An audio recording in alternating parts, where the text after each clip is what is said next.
मेरे समस्त मंत्रियों, दरबारियों और मेरे गांव के प्यारे लोग, मैं आप सबका राजा जनक प्रकृति से लड़ते लड़ते हार गया हूं। मैंने इस मिथिला नगरी की, इसकी प्रजा की और आप सबकी रक्षा करने का संकल्प लिया था।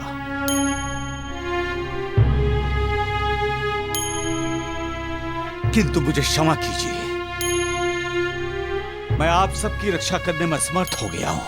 मैं चाहता हूं कि आप सबका जीवन मेरे कारण संकट में ना पड़े। इसलिए यदि आप चाहें तो इस मिथिला नगरी को छोड़कर अपनी इच्छा अनुसार जा सकते हैं।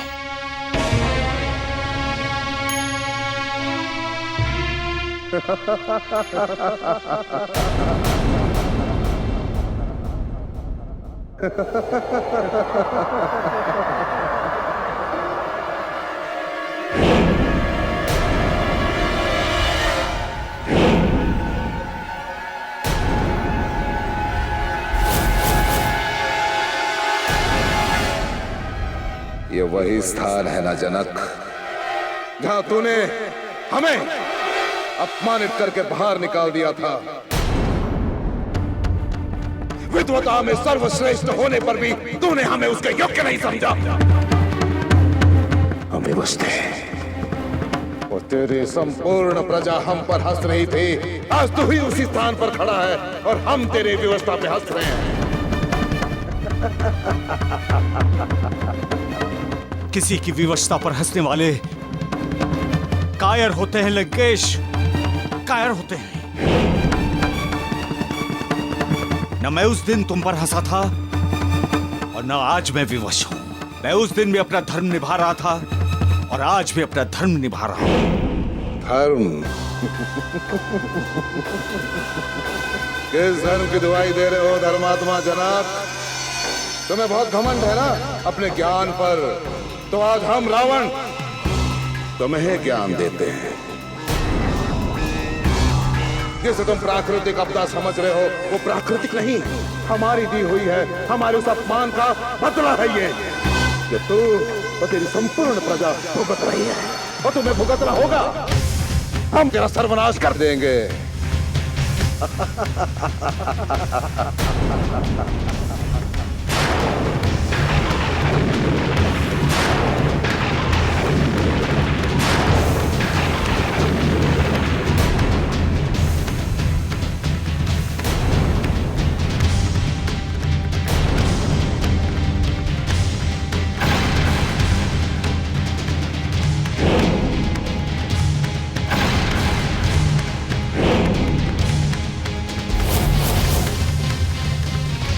यदि ये सब तुम्हारा किया धरा है तो ये तुम्हारी राक्षसी स्वभाव के अनुकूल है। निर्दोष जनता, स्त्रियों और बच्चों को प्रताड़ित करके तुम हंस रहे हो। नहीं रावण, नहीं, ये वीरता नहीं। अरे वीरता तो तब होती जब तुम मुझसे बदला लेने के लिए मुझे रणभूमि में ललकारते।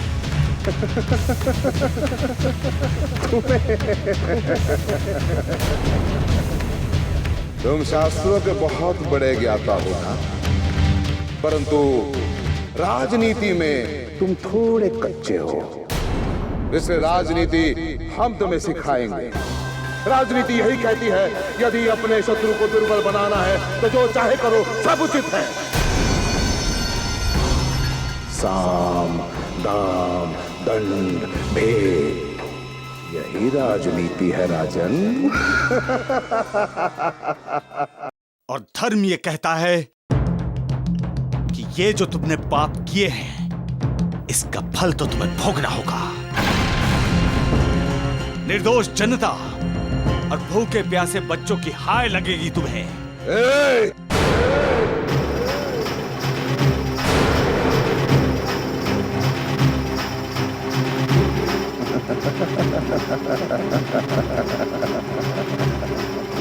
हमारा कोई कुछ नहीं बिगाड़ सकता जनक, कोई नहीं। तुम्हें महाविद्वान की उपाधि न देकर मैंने उचित ही किया था। अब तुम मेरी बात ध्यान से सुनो रावण। तुम्हारा ज्ञान कभी ज्ञान की श्रेणी में नहीं होगा, क्योंकि ज्ञान वो होता है जो संसार के लिए उपयोगी हो। लोग तुम्हारे ज्ञान की बातें अवश्य करेंगे, किंतु तुम्हारे ज्ञान का अनुसरण कोई नहीं करेगा। तुम्हारे ज्ञान का कोई महत्व नहीं होगा। तुम्हारे ज्ञान का कोई महत्व नहीं होगा। तुम्हारे ज्ञान का कोई महत्व नहीं होगा। ना तुम इस ज्ञान से कभी किसी के गुरु हो सकोगे और ना इस संसार में तुम्हारा कोई शिष्य होगा। तुम्हारा ज्ञान तुम्हारे साथ ही समाप्त हो जाएगा रावण, तुम्हारे साथ ही समाप्त हो जाएगा। यदि हम चाहे तो इसी क्षण तेरा सर धड़ से अलग कर सकते हैं, इसी क्षण। परंतु हम तुझे ऐसे नहीं मरने देंगे। तिल तिल मरते देखना चाहते हैं तुझे जनक, तिल तिल। ये जो तेरी मिथिला की धरती है ना, जो सोना उगलती है, उसके हृदय में हमने तेरे सर्वनाश का बीज बो दिया है। इसलिए तेरा सर्वनाश निश्चित है, निश्चित नहीं सुनिश्चित है। हाँ, यदि तू अपने ज्ञान अपने धर्म से इसे बचा सकता है तो बचा ले, परंतु तू ऐसा नहीं कर पाएगा, क्योंकि ये लंकेश्वर रावण की राजनीति है। साम दाम दंड भेद। सर्वनाश होगा तेरा और तेरे संपूर्ण मिथिला नगरी का सर्वनाश।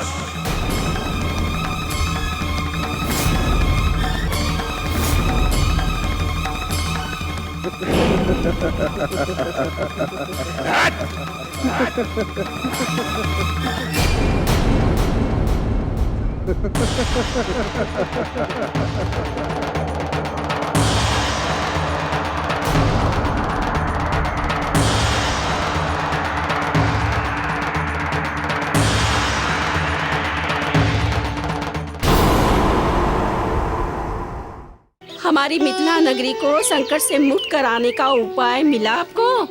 मिथिला वासियों, आप सब चिंता न करें। अब शीघ्र ही मिथिला की संकट दूर होने वाली है।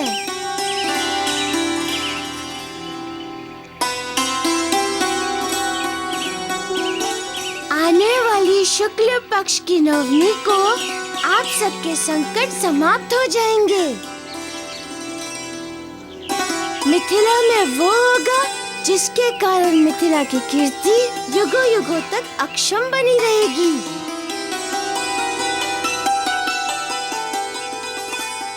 जय हो जय बजरंगी, अंजनी के लाला सारे कपिकुल के उजियारे।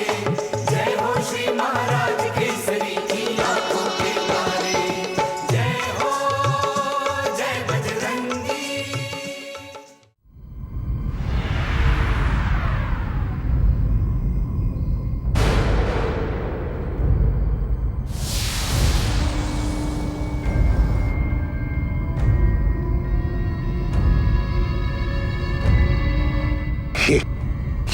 ये क्या हो रहा है?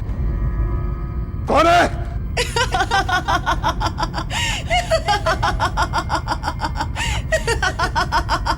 कौन है?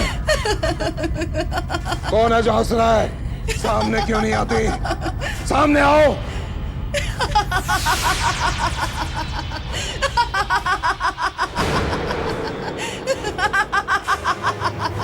तेरी हंसी पर मुझे हंसी आ रही है।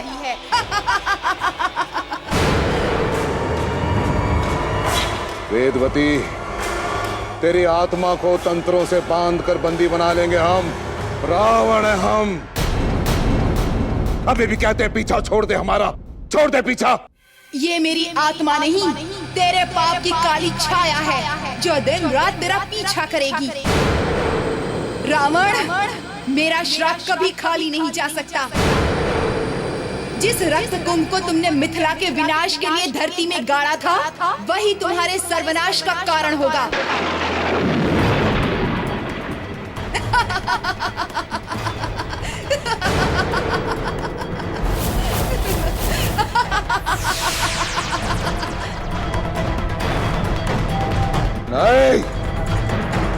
ऐसा नहीं हो सकता।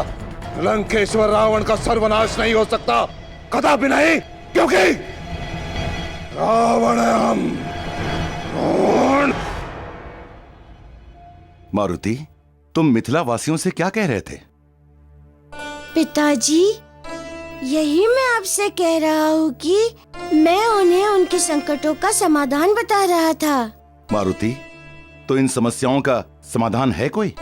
पिताजी, कारण ज्ञात हो जाए तो समाधान भी मिल जाता है।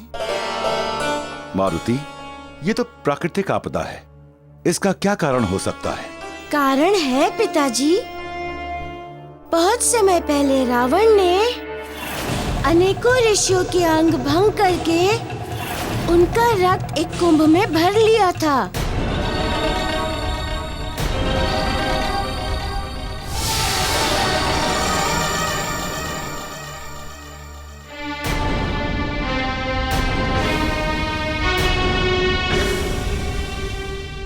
तब ऋषि गृहस्मत ने रावण को श्राप दिया था कि ये कलश जहाँ भी रहेगा उस स्थान का विनाश होना निश्चित है।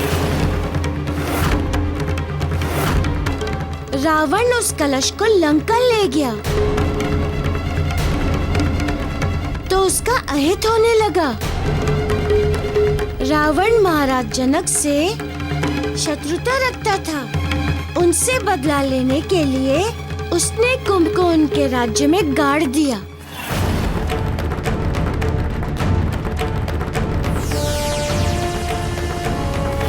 इसीलिए मिथिला में अकाल पड़ गया और भूखे मरने के लिए विवश हुए।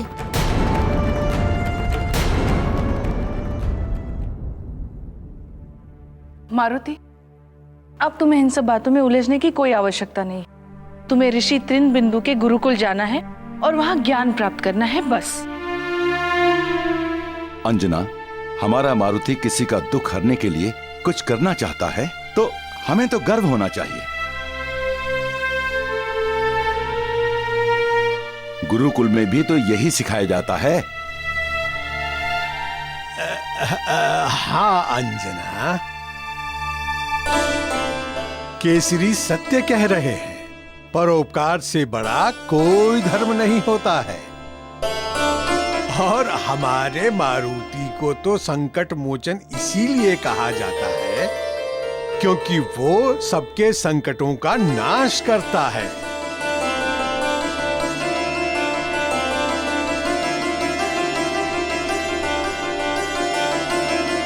तो इसमें मारुति क्या कर लेगा? क्या इसके पास इस समस्या का कोई समाधान है? अंजना, कारण ढूंढ लिया है तो समाधान भी हमारा मारुति ढूंढ लेगा।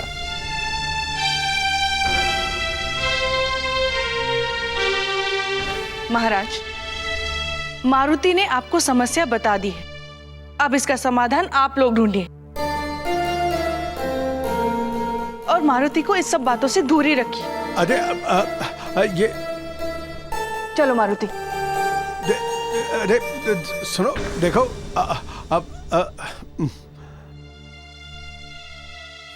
अंजना, इस सब का समाधान तो मारुति ही ढूंढ सकते हैं और तुम हो कि उन्हें ही पकड़ के ले जा रही हो। फिर कैसे वे ये कर पाएंगे?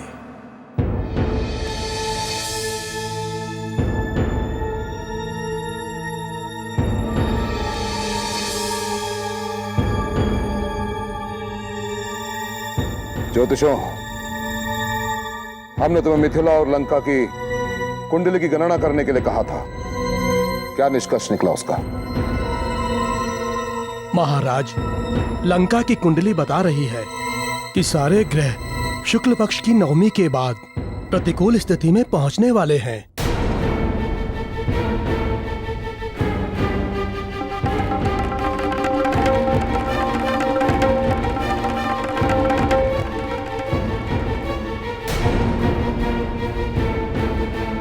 और तुम्हारी गणना क्या कहती है?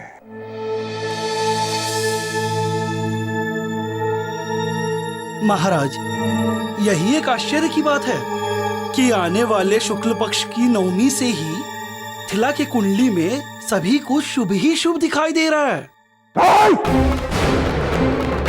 नहीं, नहीं,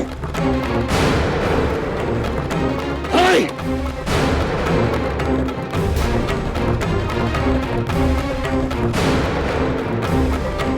ऐसा नहीं हो सकता, ऐसा नहीं हो सकता। हमने मिथिला की दशा बिगाड़ के रखी हुई है। वहां की प्रजा अन्न के दाने के लिए तरस रही है। वहां का राजा जनक आकाश की ओर टकटकी लगाए आंसू बहाता रहता है, तो वहां पे चमत्कार कैसे हो सकता है? महाराज, सृष्टि में चमत्कार तो होते रहते हैं। बदलाव प्रकृति का नियम है। जिस प्रकार यहाँ दिन है तो पृथ्वी की दूसरी ओर रात होगी। हाँ महाराज, लंका और मिथिला की कुंडलियों के मिलान करने पर यह बात स्पष्ट हो जाती है कि मिथिला के संकट टलने वाले हैं और उन संकटों की प्रतिछाया सीधे लंका पर पड़ती हुई दिखाई दे रही है। बस!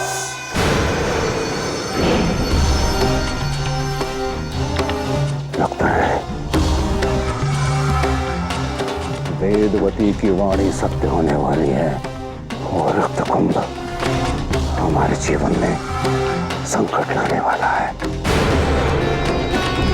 इसी रक्त कुंभ के कारण आज जनक आंसू बहा रहा है और इसी रक्त कुंभ के कारण उसके जीवन में चमत्कार होने वाला है। दशानन, हमें भी लगता है कि इन सब के जड़ में वो शापित रक्त कुंभ ही है। जब तक यहाँ पर था सब कुछ अशुभ हो रहा था। अब कोसों दूर रहकर भी हमारे संकट का कारण बन रहा है। आप चिंता ना कीजिए माते, इस संकट के बीज को हम समाप्त कर देंगे। नवमी से पहले इस रक्त कुंभ को निकालकर इसे सदा सदा के लिए नष्ट कर देंगे। और रही बात इस वेदवती की, तो इसकी वाणी को सत्य नहीं होने देंगे हम। पर भूषण, इस क्षण जाओ और मिथिला की धरती में हमने जो रक्त कुंभ गाड़ा है उसे निकाल कर सदा सदा के लिए नष्ट कर दो। जाओ। रुक जाओ।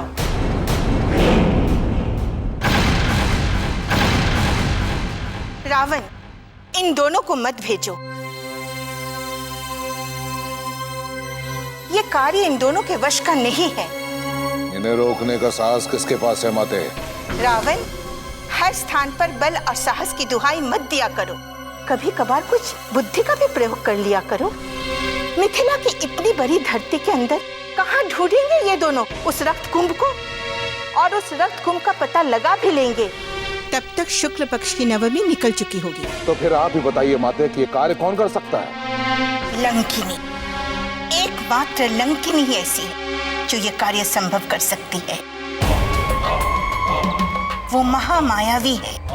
वो धरती के ऊपर ही नहीं, धरती के नीचे भी विचरण करती है और आवश्यकता पड़ने पर कोई भी रूप धारण कर सकती है। वाह! सत्य कहा माते आपने, 100% सत्य कहा। इस कार्य के लिए लंकनी के अतिरिक्त और कोई उपयुक्त पात्र है ही नहीं। ये कार्य लंकनी ही करेगी। आनंद, घोर आनंद, घन घोर आनंद आ गया।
प्रणाम राजमाता। प्रणाम लंकेश।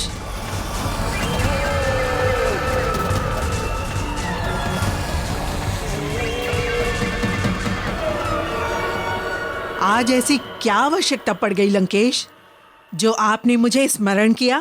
लंकिनी, तुम वर्षों से लंका की रक्षा करते आ रही हो। आकाश से पाताल तक, समुद्र से धरती तक, यहाँ तक कि धरती के भीतर का विचरण भी करती आ रही हो। परंतु आज हमें तुम्हारे धरती के भीतर के विचरण की शक्ति की आवश्यकता है। आज्ञा दे लंकेश। इस लंका नगरी और अपने लंकेश की रक्षा के लिए मैं अपने प्राण भी न्यौछावर कर सकती हूँ। लंकिनी, मिथिला क्षेत्र की धरती में हमने एक रक्त कुंभ गाड़ा है, जो हमारे रावण के विनाश का कारण बन सकता है।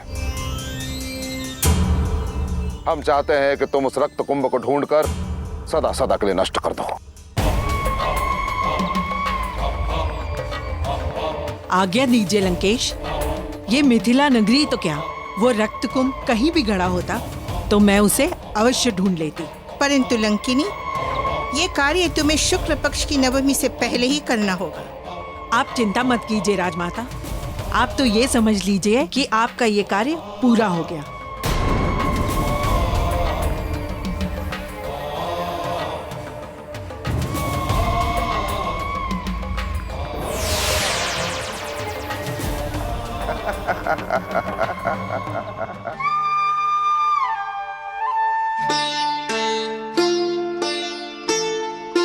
तुम्हारी स्वच्छंदता सीमा लांघ चुकी है।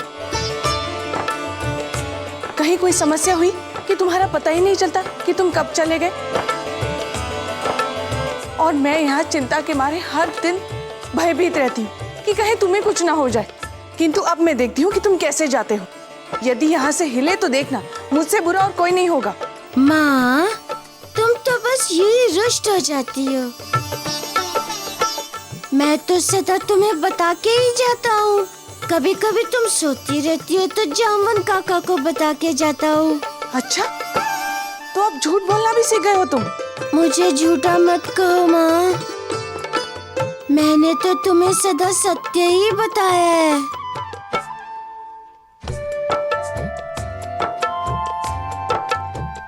माँ ने तो मुझे बंदी बना दिया। मेरी कोई बात सुनने को भी तैयार नहीं है। अब मैं क्या करूं?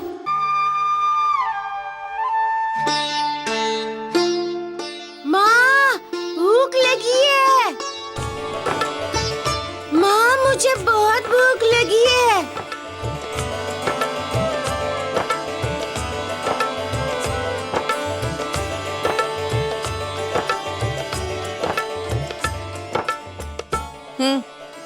माँ, तुमने मेरे दोनों हाथ बांध दिए। अब मैं खाना कैसे खाऊंगा?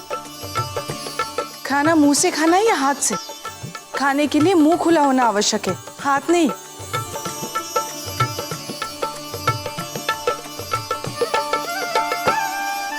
तुम्हें तो भूख लगी थी ना, अब चुपचाप खाओ। चलो। नहीं, पहले मेरे हाथ खोलो।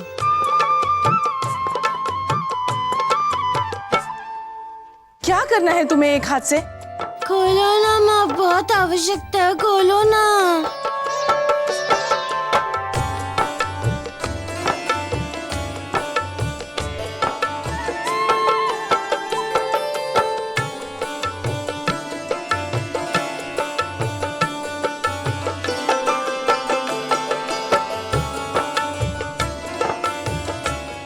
माँ, भूख तो तुम्हें भी लगी। मुझे दंड देने के चक्कर में तुमने भी कुछ नहीं खाया है। मारुति, तुम अब कुछ भी कर लो, मैं तुम्हारी चिकनी चुपड़ी बातों में नहीं आने वाली हूँ। माँ, तुम तो क्रोध में भी बहुत अच्छी लगती हो। अच्छा, अभी दिखाती हूँ तुम्हें मेरा क्रोध।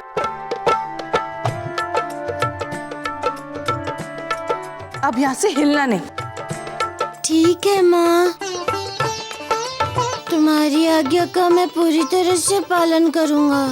मैं तब तक यहाँ से नहीं हिलूंगा जब तक तुम मुझे खोलोगी नहीं।